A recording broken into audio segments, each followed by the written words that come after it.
کہ جس شخص نے ایک فرض روزہ چھوڑ دیا پھر قیامت تک اس کی قضا میں نفل روزے رکھتا رہا تو ایک روزے کا یہ سارے روزے بدلہ نہیں ہو سکتے۔ ایک نماز چھوڑ دی اور پھر اس کی قضا میں قیامت تک نفل پڑھتا رہا تو فرض نماز کی ایک رکعت کے ایک سجدے کے برابر بھی نہیں ہے۔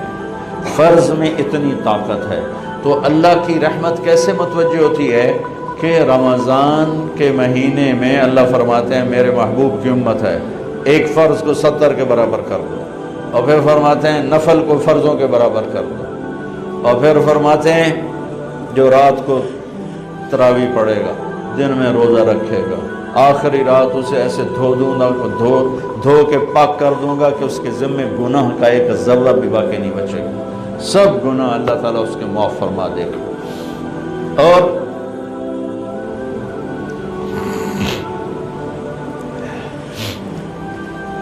میرے نبی نے فرمایا من صام رمضان ایمانا و احتسابا، دوسری بھی من قام رمضان ایمانا و احتسابا، جس نے روزہ رکھا اللہ کی رضا کے لیے، جس نے تراویح پڑھی اللہ کی رضا کے لیے، اس کے پچھلی زندگی کے سارے گناہ اللہ معاف فرما دیتا ہے۔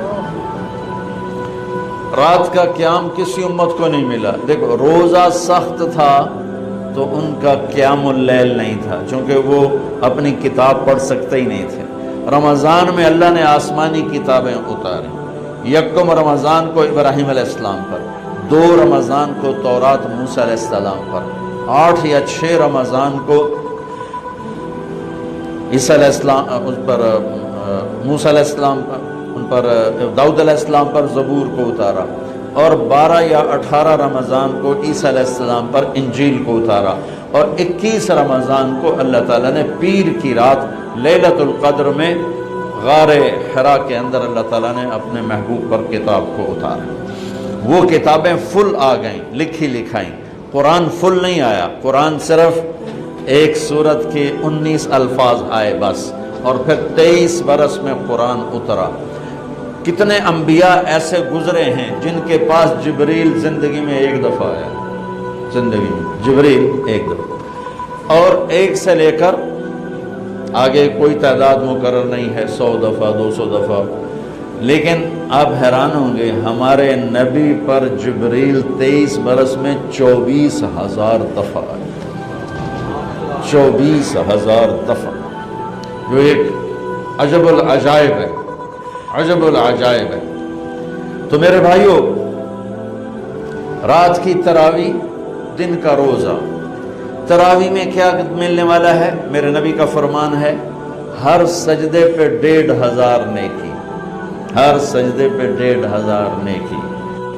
تھوڑی اپنی کاروباری مصروفیت گھٹاؤ، اپنی کاروباری مشقت گھٹاؤ، اپنے ملازموں کی بھی مشقت گھٹاؤ، تاکہ وہ تراویح پڑھ سکیں، روزہ رکھ سکیں، بشاشت سے پڑھ سکیں، اور اللہ کا فضل ہے ڈھیلے سے ڈھیلا حافظ بھی ہو تو 1.25 گھنٹے میں سارا کچھ نمٹ جاتا ہے۔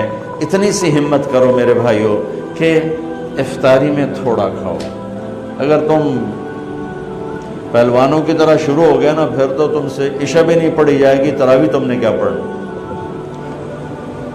روزہ جسم کی فالتو چیزوں کو جلاتا ہے، روزہ ایک قوت پیدا کرتا ہے ایمانی شیطان کے خلاف۔ وہ کیسے پیدا کرتا ہے شیطان کے خلاف؟ اللہ تعالیٰ حلال کو بھی حرام کر دیتا ہے۔ جب بیوی کو بھی شہوت سے دیکھنا حرام ہو گیا اور یہ اس پہ قابو پا گیا تو اوروں کی عزت کو یہ حرام نظر سے کیوں دیکھے گا؟ جب یہ حلال کھانا چھوڑ گیا تو یہ جھوٹ کیوں بولے گا، یہ گالی کیوں دے گا، یہ غیبت کیوں کرے گا؟ جب یہ کان میں دوائی ڈالنا چھوڑ گیا کہ روزہ ٹوٹ جاتا ہے تو یہ اوروں کی غیبت کیوں سنے گا، اوروں کی برائی کیوں سنے گا؟ جب یہ آنکھ میں دوائی نہیں ڈالتا ہے کہ وہ حلق میں جاتی، وہاں سے وہ پیٹ میں چلی جاتی ہے، روزہ ٹوٹ جاتا ہے، تو یہ ان آنکھوں سے غلط کیوں دیکھے گا؟ یہ غلط کیوں کسی کی عزت کے اوپر اپنی بددیانت نظر کو ڈالے گا؟ تو جب یہ اندھیرے میں بند کمرے میں ٹھنڈا پانی پڑا ہوا ہے اور ہاتھ نہیں لگاتا ہے اور اللہ کا دھیان اسے یاد ہوتا ہے کہ اللہ دیکھ رہا ہے، نہاتے ہوئے ہونٹ بند کر رہتا ہے کہ کوئی پانی کا قطرہ منہ میں نہ چلا جائے اور میرا روزہ نہ ٹوٹ جائے، خراب نہ ہو جائے، تو یہ جب اللہ کا اتنا دھیان اس کو نصیب ہو جاتا ہے کہ اللہ دیکھ رہا ہے، ورنہ کیا کسی کو کیا خبر کہ میں 2 گلاس پانی پیتا یا میں پیاس سے بول رہا ہوں۔ تو جب وہ اللہ کو اتنا اپنے دھیان میں لے آتا ہے کہ اللہ دیکھ رہا ہے، میں پانی نہیں پیوں گا، اللہ دیکھ رہا ہے، میں بیوی کو ہاتھ نہیں لگاؤں گا، اللہ دیکھ رہا ہے، میں کسی کی عزت پر بری نظر نہیں ڈالوں گا، اللہ دیکھ رہا ہے، میں کسی کی برائی نہیں سنوں گا، اللہ دیکھ رہا ہے، میں کسی کی برائی نہیں کروں گا، تو پھر جب یہ بازار میں جائے گا تو جھوٹ تو نہیں بولے گا، جب یہ تولے گا تو غلط تو نہیں تولے گا۔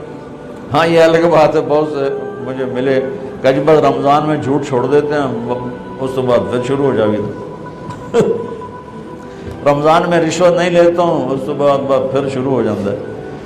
تو چلو شکر ہے 1 مہینہ تو مسلمان رہتے ہیں۔ اچھا اس کی وجہ کیا ہے کہ رشوت خور کہتا ہے جی رمضان میں نہیں، جی نہیں، رمضان میں جھوٹ نہیں بولنا، رمضان میں صحیح تولنا ہے، رمضان میں غلط نہیں تولنا ہے۔ کیوں؟ شیطان قید ہو جاتا ہے۔ رمضان میں نمازی کیوں بڑھ جاتے ہیں؟ شیطان قید ہو جاتا ہے۔ کسی امت کو یہ نہیں ملا کہ رمضان میں شیطان قید کیے جائیں، اس امت کو ملا رمضان میں شیطان قید ہو جاتے ہیں۔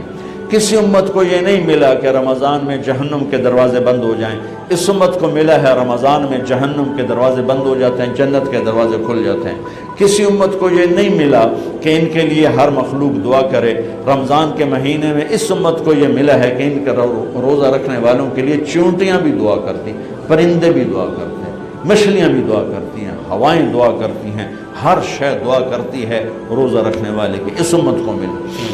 کسی امت کو یہ نہیں ملا کہ آخری رات ان کی سب کی بخشش ہو جائے، اس امت کو ملا ہے کہ رمضان کی آخری رات سب کی بخشش ہو جاتی۔ کسی امت کو یہ نہیں ملا کہ جنت کی حوریں انہیں روزوں میں یاد کریں، اس امت کو ملا ہے کہ اللہ تعالیٰ جنت کو کہتا ہے کہ تو تیار ہو جا، میک اپ کر لے، میرے بندے آ رہے ہیں، دلہن بن جا، سج دھج کے مجھے دکھا دے تاکہ میں اپنے بندوں کو پیش کروں تحفے کے طور پر۔ یہ ہے تمہاری بھوک کا بدلہ، یہ ہے تمہاری پیاس کا بدلہ۔ بھوک پیاس، یہ ایک لغت کی بات یاد آ گئی۔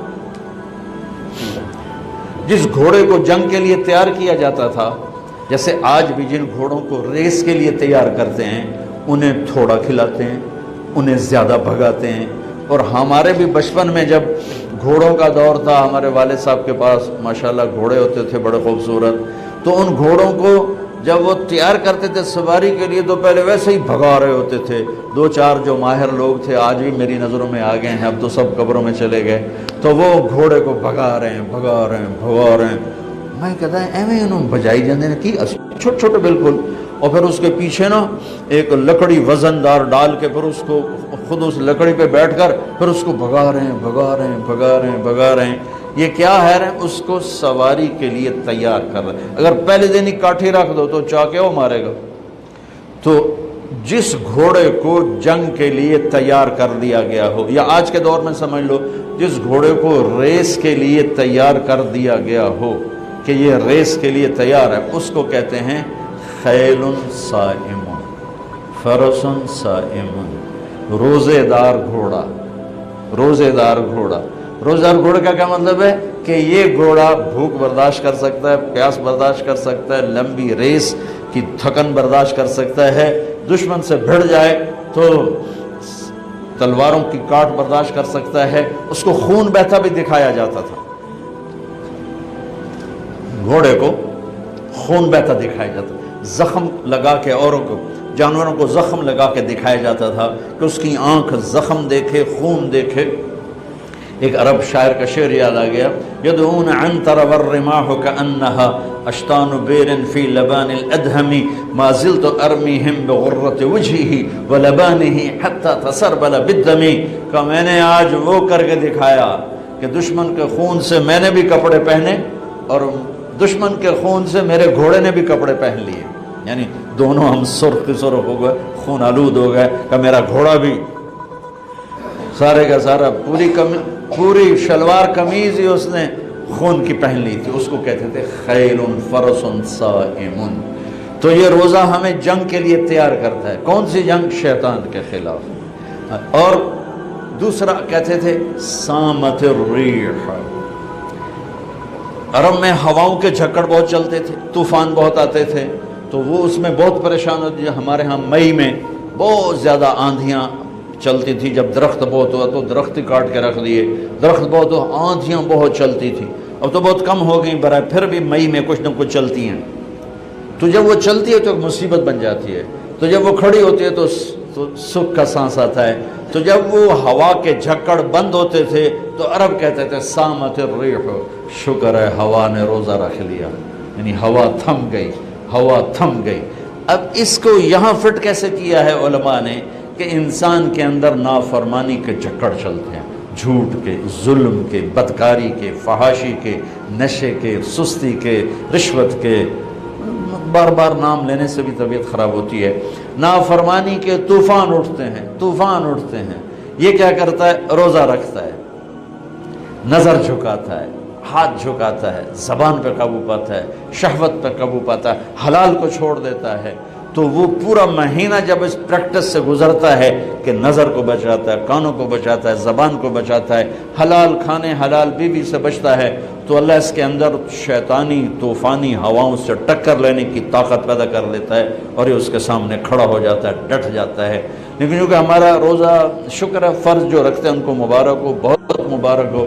جو میرے بھائی سست ہیں اللہ کرے وہ بھی رکھ لیں کہ یہ بہت بڑا سرمایہ ہے، بہت بڑی دولت ہے۔ اللہ تعالیٰ یہ ہمیں نصیب فرما دے کہ رات کی تراویح اور دن کا روزہ، یہ اس کے اندر ایک طاقت پیدا کرتا ہے شیطان سے ٹکرانے کی اور غلط چیزوں سے ٹکرانے کی، اس کے اندر اللہ تعالیٰ قوت پیدا فرما دیتا ہے۔ اور رات کو تراویح کا جو روزہ، تراویح کا جو سجدہ ہے 1500 نیکی ہے، 1500۔ کچھ لوگ 8 پڑھتے ہیں، ان کے پاس بھی دلیل ہے، کوئی بات نہیں، ٹھیک ہے۔ ہم 20 پڑھتے ہیں تو ہمارے پاس بھی صحابہ کی دلیل ہے، ٹھیک ہے۔ لیکن بھائیو 8 سے 10 کر دینا کوئی منع نہیں، 8 کو 12 کر دینا کوئی منع نہیں۔ صحابہ کے دور میں جب اللہ کے نبی تشریف لے گئے تھے دنیا سے، تو مکے والے کیا کرتے تھے؟ 4 تراویح، یہ جو ہم 4 تراویح کے بعد بیٹھتے ہیں نا، ترویحہ، آرام کرنا۔ تراویح کا نام بعد میں پڑا، اس کا صحابہ کے دور میں اس کا نام ہے قیام اللیل، قیام رات کا قیام، جیسے حرم میں آخری 10 دن میں ہوتا ہے قیام اللیل۔ تراویح اس کا نام پڑا بعد میں، اللہ کے نبی کے بعد مکے والوں نے کیا کیا کہ وہ 4 تراویح پڑھتے تھے اور پھر 1 طواف کرتے تھے، تو بشاشت بھی آ جاتی تھی اور طواف بھی چھوٹا سا ہوتا تھا، مجمع بھی تھوڑا سا ہوتا تھا۔ 80s میں گیا تو تھوڑا سا مجمع ہوتا تھا، 5-7 منٹ میں طواف ہو جاتا تھا۔ تو طواف کرتے پھر 4 تراویح پڑھتے، پھر طواف کرتے پھر 4 تراویح پڑھتے، تو اس طرح کرتے کرتے کرتے کرتے ان کی سحری کا وقت ہو جاتا، جا کے سحری کھاتے، فجر پڑھتے، اشراق پڑھ کے پھر آرام کرتے۔ مدینے والوں نے سوچا کہ وہ تب ہر 4 تراویح تو بعد سجدہ طواف کر دیں، ہوں اپا کی کریے؟ انہوں نے کہا ہم ڈبل تراویح پڑھیں گے، تو انہوں نے 40 رکعت شروع کر دی۔ تو رات کی نماز میں کوئی ایسی پابندی نہیں کہ اس کے اوپر نہیں پڑھ سکتے۔ قیام اللیل مثنا و مثنا، رات کی نماز 2 رکعت ہے، اور جب ختم کرنا چاہو تو 1 وتر کے ساتھ اسے ختم کر دو۔ تو مدینے والے 40 تراویح پڑھتے تھے۔ شیخ عطیہ سالم رحمۃ اللہ علیہ مدینہ کے بہت بڑی ہستی تھے، اور ان کا مسجد نبوی کے اندر درس ہوتا تھا، اور مجھے ان سے فائدہ اٹھانے کا موقع ملا کہ میں جب حج پہ جاتا تھا پہلے تو 1 مہینہ تقریباً مدینے میں قیام ہوتا تھا، تو روز میں ان کے درس میں جا کے بیٹھتا تھا۔ جب کہیں میرا کوئی بیان طے نہ ہوتا تھا تو وہ علم کا ایک بہتا ہوا دریا تھے، اللہ ان کے درجے بلند فرمائے، اور بہت عجب خزانے ان سے ملے جھولی بھرنے کے لیے۔ انہوں نے کتاب لکھی ہے صلاۃ التراویح، تراویح کی نماز۔ کس بات پہ لکھی ہے؟ فرمانے لگے کہ میں دیکھتا ہوں 8 تراویح پڑھنے کے بعد بہت سے لوگ پیچھے جا کے بیٹھ جاتے ہیں، اور یہ نادان لوگ ہیں جو 8 تراویح پڑھ کے اور پیچھے جا کے بیٹھ جاتے ہیں۔ میں ان کے لیے یہ کتاب لکھ رہا ہوں کہ بے شک یہ بھی روایت ہے 8 تراویح کی اور 20 کی بھی، اور اس کی کوئی ایسی پابندی نہیں کہ 8 کے بعد پڑھنی ہی کوئی نہیں، میں جتی چاہ کے دوڑے جاندے رہے جی میں مگرو بدلے کوئی نہ پڑھ آ گیا۔ یہ قیام اللیل یہ بندگی کی رات ہیں، یہ بندگی کی راتیں ہیں، یہ عبادت کی راتیں ہیں۔ آپ 2 پڑھو تو بھی تراویح ہوگی، 4 پڑھو، 8 پڑھو، 10 پڑھو، 12 پڑھو۔ میں نے مدینے کا انہی کی کتاب سے بتا رہا ہوں صلاۃ التراویح، مدینے والے 40 رکعت پڑھتے تھے، اور تراویح کا لفظ ہی 12 سے اوپر پہ آتا ہے، چونکہ ترویحہ ایک آرام کو کہتے ہیں، تھوڑی دیر کے لیے آرام ترویحہ، ترویحتان 2 دفعہ آرام کرنے کو کہتے ہیں، اور تراویح 2 سے زیادہ دفعہ آرام کرنے کو کہتے ہیں۔ 8 تراویح پڑھی جائے تو اس پہ تراویح کا لفظ صادق نہیں آتا، بلکہ نا صلاۃ و ترویحتان ہوگا، ترویحتان۔ وہ 12 پڑھیں گے تو تراویح کا لفظ اس پر صادق آئے گا کہ 3 دفعہ آرام کرنے کو تراویح کہتے ہیں۔ یہ کوئی مطلب ہے کہ میں کوئی مناظرہ نہیں کر رہا ہوں، نہ ہی میری عادت ہے مناظرہ کرنے کی، لیکن جو 8 تراویح کو کہتے ہیں بس اس سے اوپر پڑھنی نہیں، ان کو یہ بتا رہا ہوں کہ یہ اپنا نقصان نہ کرو۔ تراویح کی نماز ہو رہی 20 پڑھو، تم نے گھر جا کے کرنا کیا ہے؟ صرف اوپر کے آدھا گھنٹہ اوپر لگ جاتا ہے اور آدھے گھنٹے میں ساری نماز نمٹ جاتی ہے، لیکن آپ کو ملتا کیا ہے؟ ہر سجدے کے بدلے 1500 نیکی۔ کیوں ضائع کرتے؟ یہاں چھوڑو، سب سے بڑی مسجد تو وہ اس نے بنائی ہے ملک ریاض صاحب، اللہ اس کو جزائے خیر دے، بڑا سخی آدمی ہے، اور سخی کی تعریف نہ کرنا بھی بہت بڑا بخل ہے، بہت سخی آدمی ہے۔ تو اس نے وہ بنائی ہے بحریہ ٹاؤن کی مسجد، وہاں ایک وہ ہو جائے، ایک اعلان ہو جائے اور ایک پوسٹ لگ جائے کہ جو ہماری مسجد میں آ کے نماز پڑھیں گے ان کو 1500 نہیں 150 روپیہ فی سجدہ دیا جائے گا۔ تسی اگلے دن تماشا ویکھے جب کی ہوندہ ہے، جو سارا بحریہ ٹاؤن بلاک نہ ہو جاوے تو مینوں نہ پلوے۔ وہ جو نہ کہتی دادیاں نو پوچھیا نہیں، دادیاں نو موڑھیاں تے چاہتے لیا ون گیا، دادا میرے نال آیا، وہ آکے دو آگیا دادی نو میں آندہ ہے، نانے نو میں چاہیا، نانی نو ایس چاہیا، تو لڑائیاں ڈنڈے شروع ہو جاؤں۔ میری قوم روپے کو جانتی ہے، نیکی کو نہیں جانتی۔ انہیں یہ پتہ ہے کہ پیسہ کیا چیز ہے، اس کے لیے جھوٹ بھی بولیں گے، اس کے لیے ہر غیرت کی حدوں کو توڑ دیں، نیکی نہیں جانتی۔ تو میرا نبی فرما رہا ہے تراویح کے ہر سجدے پہ 1500 نیکی لکھی جائے گی، اور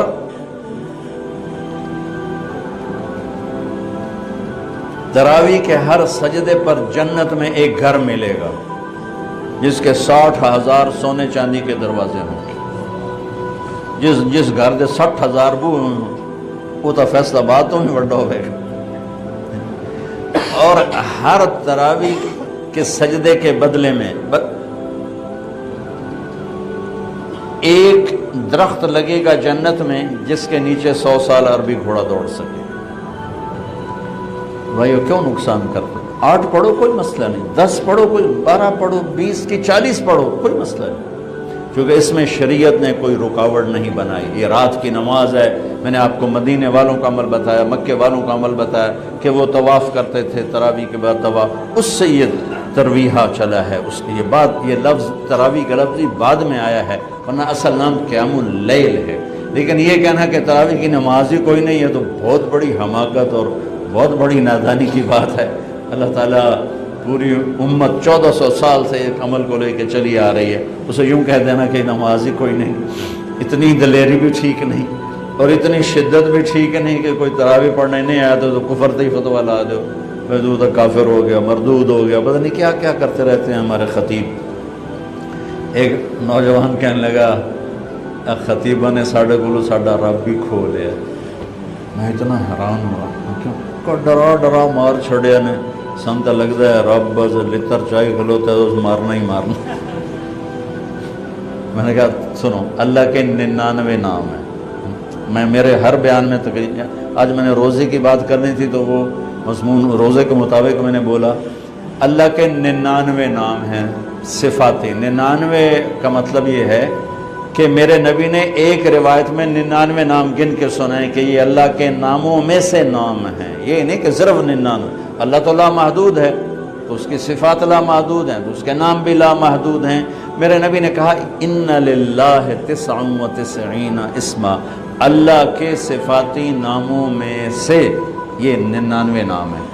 ان میں ایک نام ہے غصے والا، باقی سب رحمت ہی رحمت. صرف ایک. کمال کی بات ہے. باقی جبار جو ہوتا ہے نا غصے والے کو نہیں کہتے.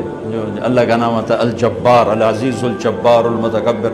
جبار کا مطلب ہوتا ہے چھا جانے والا، غالب آنے والا. غصے کا مطلب ہم اردو میں کرتے ہیں یہ تو بڑا جبار بندہ ہے، بڑا جابر بندہ ہے. ہم کہتے ہیں بڑا جابر بندہ ہے. یہ اردو میں جابر غصے والے کے لیے ہے، عربی میں جابر جوڑنے والے کو کہتے ہیں. ٹوٹے کو جوڑنے والے کو جابر کہتے ہیں، اور جبار چھا جانے والے کو کہتے ہیں. المہیمن چھا جانے والا. صرف ایک صفت بتا رہا ہوں، المنتقم انتقام والا. انتقام پھر غصہ بھی ہے، پکڑ بھی ہے، عذاب بھی. اچھا تلوار کے اوپر اگر کور چڑھا ہوا ہو تو وہ کاٹے گی. موری شاہد بھی مارو تو کچھ نہیں ہوگا. میں نے کہتا نیرا پل پلا جیا بیٹا گول مٹول جا. چھری کے اوپر کور چڑھا ہوا ہو تو چڑیا بھی نہیں مرے گی. چڑیا کو بھی زخم نہیں آئے گا، وہ بھی پھڑ پھڑا کے اڑ جائے گی. ٹھیک ہوگی. میں رحمت للعالمین پہ قربان جاؤں، انہوں نے اللہ کے ناموں کی فہرست جیسے ہمیں بتائی ہم ویسے اس کو بیان کرتے ہیں. میں نے یاد کیا ہوا، میں سناتا رہتا ہوں. وہ المنتقم کو کہاں لائے؟ یہ رحمت للعالمین کو سلام ہے. شروع میں لے آتے هو اللہ الذی لا الہ الا ہو المنتقم. کہاں سے شروع کیا؟ سنو ذرا، الرحمن سے شروع کیا. اللہ الذی لا الہ الا ہو الرحمن الرحیم، یہاں سے شروع کیا. اور الرشید الصبور پہ آ کے ختم کیا. صبور جو اپنے بندوں کی برائیاں دیکھنے کے بعد بھی ان سے پیار کرتا ہے. جیسے والدین بچے کی کمیاں دیکھ کر بھی پیار سے مجبور ہوتے ہیں. اچھا اب المنتقم اللہ لایا کہاں ہے؟ یہ میرے ہاتھ کو دیکھنا، یہ دو انگلیاں یہ درمیان. اگر میں یوں کر دوں تو یہ درمیان والی انگلی بند ہو گئی نا، دونوں طرف سے بند ہو گئی. میرے نبی پہ قربان جاؤں، اللہ کے نبی المنتقم کو بیان کرنا چاہتے ہیں. اللہ نے جو کہا میں ہوں اور ہے بھی صحیح. بھائی بعض لوگ ڈر کے سیدھے ہوتے، بعض محبت میں سیدھے ہوتے. تو یہاں ہے البر، یہ ہے التواب، یہ ہے العفو، یہ ہے الرؤوف. البر التواب، العفو الرؤوف. البر نیکی قبول کرنے والا، التواب اپنے بندوں پر سایہ کرنے والا، اپنے بندوں کو خود اپنی طرف کھینچنے والا اور توبہ قبول کرنے والا. العفو معاف کرنے والا. الرؤوف بہت ہی مہربان. اور بیچ میں المنتقم. المنتقم تو میں نے کہا نا تلوار پہ کور ہو تو اثر نہیں کرے گی. ایک مثال دے رہا ہوں، اللہ وللہ المثل الاعلی، اللہ تو ہر تشبیہ سے پاک ہے. چھری پہ کور ہو اثر نہیں کرے گی. میرے نبی نے المنتقم کو چھپا دیا، البر التواب العفو الرؤوف، بیچ میں منتقم، کہ وہ خود ہی اپنی غیظ و غضب کا جب اظہار کرنا چاہتا ہے تو ادھر العفو، ادھر الرؤوف، ادھر البر، ادھر التواب. چلو دفعہ چلو جا. ایک بدو آیا، یا رسول اللہ قیامت کے دن حساب کون لے گا؟ آپ نے کہا اللہ کا. موجہ ہو گئی.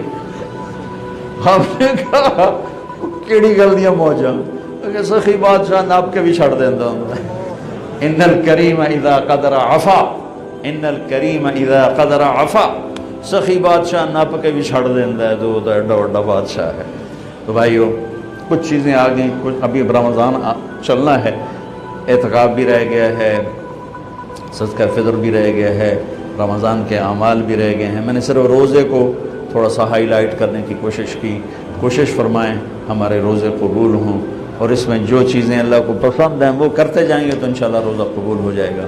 تراویح کا اہتمام فرمائیں، تہجد کا اہتمام فرمائیں، بہت آسان ہے، کھانا کنٹرول میں رکھیں۔ جو اس پر افطاری پہ جو تباہی مچاتے ہیں نا، اگر وہ چھوڑ دیں تو پھر کوئی مسئلہ نہیں، تراویح پڑھنا بھی، تہجد پڑھنا بھی۔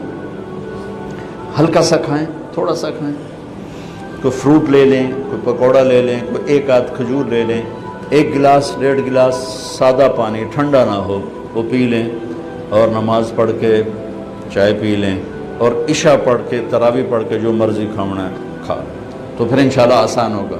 لیکن جو حال ہوتا ہے سموسیاں دا پکوڑیاں دا، وہ تو نماز ہی نہیں کسی پڑھنی، تراویح کہیں پڑھنی، اٹھے نالے کھول کے ڈٹھے پائے ہوں۔ چلو سنتیں ادا کرو۔